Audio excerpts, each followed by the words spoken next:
Good morning, guys. This is Simon with Trade and Perform Coaching. I'm a little late with yesterday's trade review. Just really a long day for me. And so I wanted to get to it this morning just to point out a few um, interesting points and facts in terms of my communication with my coaching clients and my own actions yesterday. So first thing I want to say is that there's a lot of traders that are expressing frustration, not necessarily the guys I'm coaching, but just across the board. Um, I see guys like Bama Trader. I see other traders out there that I really respect and have been around on Twitter for a long time. Really getting frustrated with the directness or the upness of the market, without the two-sidedness and the normal what you would expect. Just most markets, if you haven't traded for a long time, have two-sided play. They go up and down, and they just don't continue on extended streaks up day after day. So it's frustrating traders, certainly frustrating me a little bit, right? It's even moved me. I would say my bias is I'm a little hesitant to trade on the short side unless I see an open drive lower or I see a really nice extension, right? It's just no one wants to get continuously run over, and the long side has simply been easier. So that being said, um, if we look at how the zones reacted and how they played, right? Remember what I expect at each zone. At each zone, I expect that we will have on the first touch of a zone, right? If the zone is coming from underneath this, if the zone is coming from underneath, wow, I do not know why this is not changing. But it is not. Let's pause this for a second. There you go. I think we got the problem fixed here. So let's see if that's accurate. So if you'll look, first time into a zone, right? If this is the first move into a zone from underneath, I expect there to be a pause and a rotation lower, down for approximately 2 points. That's all I'm really looking for. Anything more is a bonus in my trading plan. My trading plan is precipitated on just simply gaining 1 to 2 2-point trades a day, 2-point trades a day to build an account. It's really and truly all you need.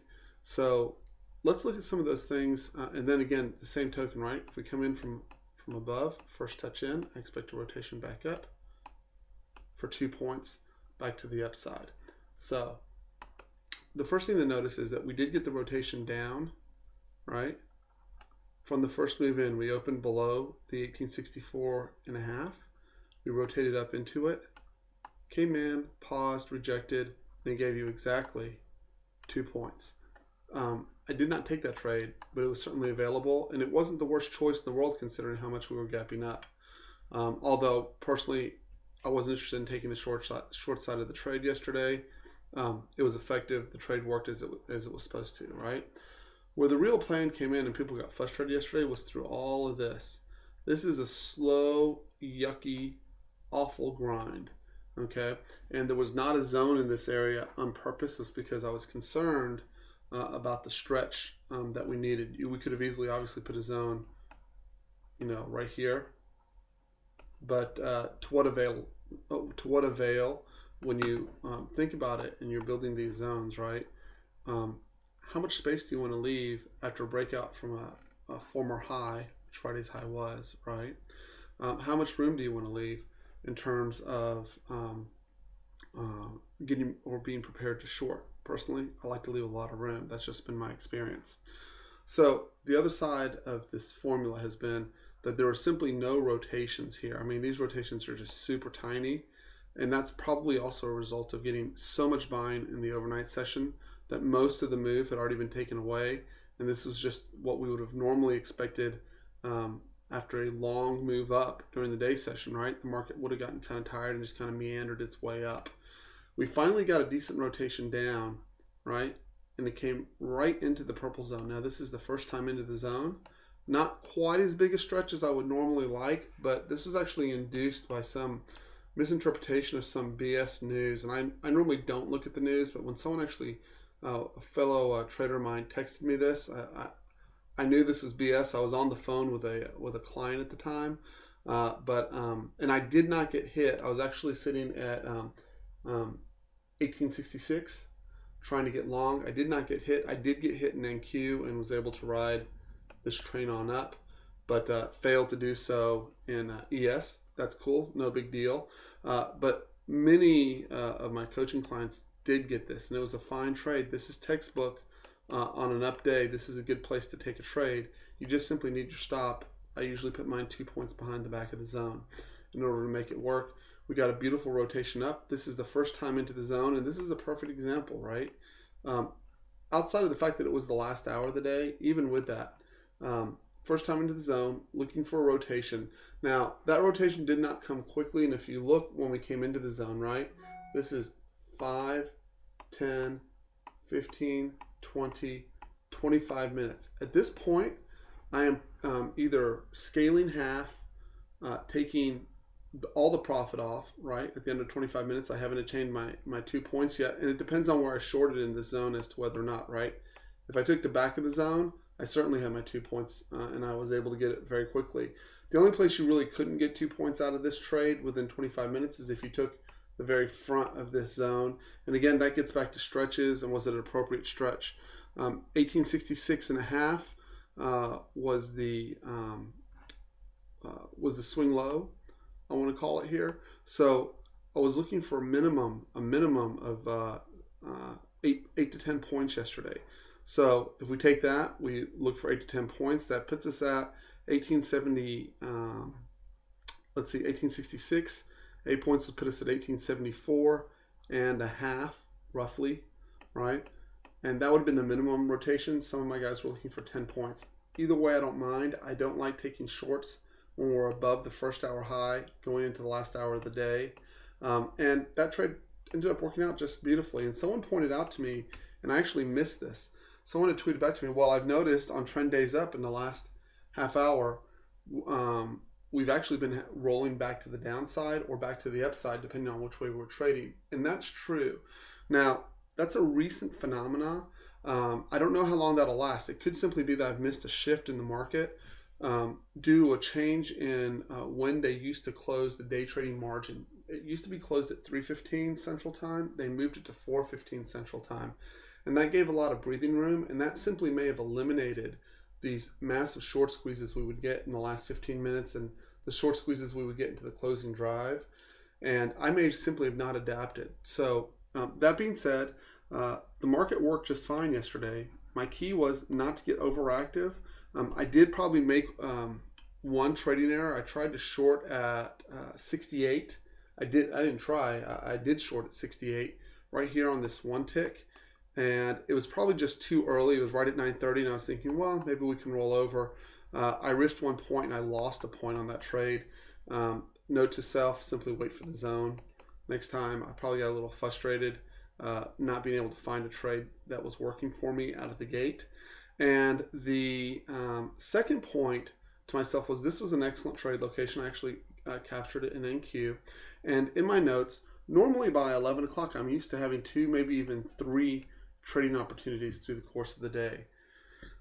It's taking more time. I'm going to have to be a little bit more patient with myself to get these trades, but this doesn't last forever. And what I don't want to do is I don't want to dig a hole. And I accomplished that goal successfully. I did not dig a hole going into today's session.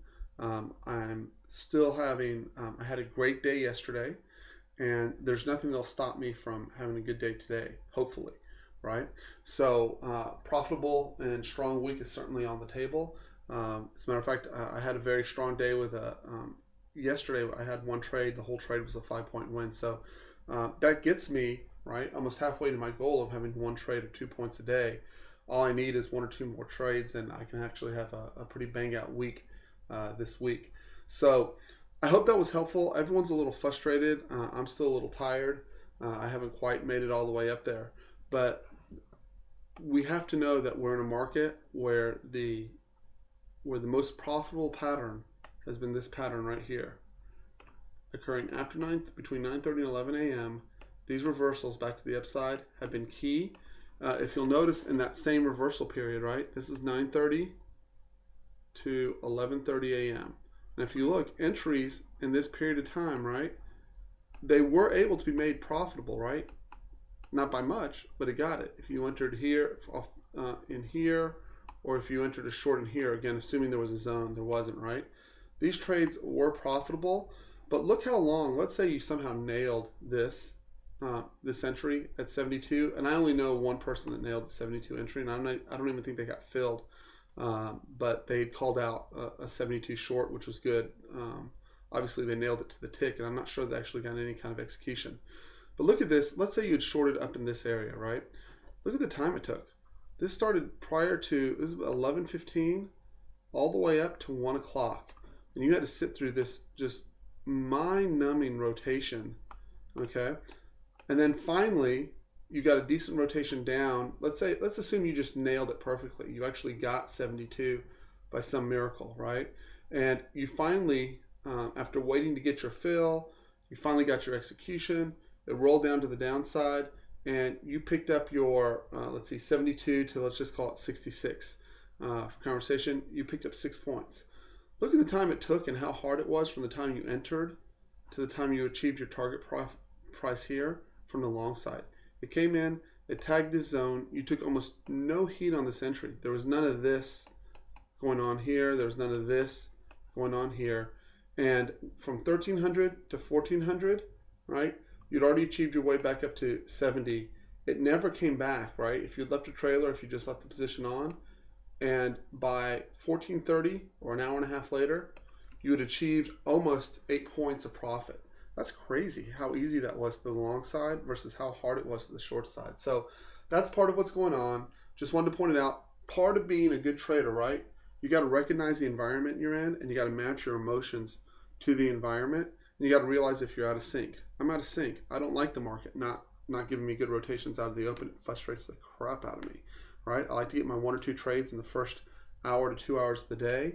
And then if the market gives me something like this in the afternoon, man, that's just gravy for me. And instead I'm having to be patient and wait for this all day long to get a good trade off. And then I make, even out of this, which luckily I got, I paid a price for being a little impatient by losing a point here. It was no big deal, but probably in retrospect, I wouldn't have taken that trade if the zones were being lined up with decent rotations up and down for me to capture profits in a little bit easier manner. So I hope that helped. I did a lot of journaling last night in terms of trying to get my attitude aligned with what's going on and realize the market will come to me. I know that it will. It never has not in the last 20 years. And what I need to do is not dig a hole primarily while I'm in this location and keep chipping onto my profits, and my big days will come. So anyways, this is Simon. I hope that insight helped a little bit. I'm going to get this published hopefully by 7 a.m. That's not going to happen at 6:58. But I will get this published as quickly as possible. The best trade of the day, again, declared all the noise, right here. Nice rotation down to the downside. I said rotations up would be easier all day. Trades on the long side. This was your one opportunity to get long. If you were able to capture it, you had your dull, boring day turned into one very beautiful day. If you took a short at the end of the day here, good for you. That's not my cup of tea. I'm still not looking to short highs of days going into the last hour. It tends to be a low odds affair over time. If this continues for a year, I might have to change my mind on that. Anyways, y'all have a great day, guys, and we'll see you hopefully at this morning's market preview at 7:45 Central Time. Talk to you later.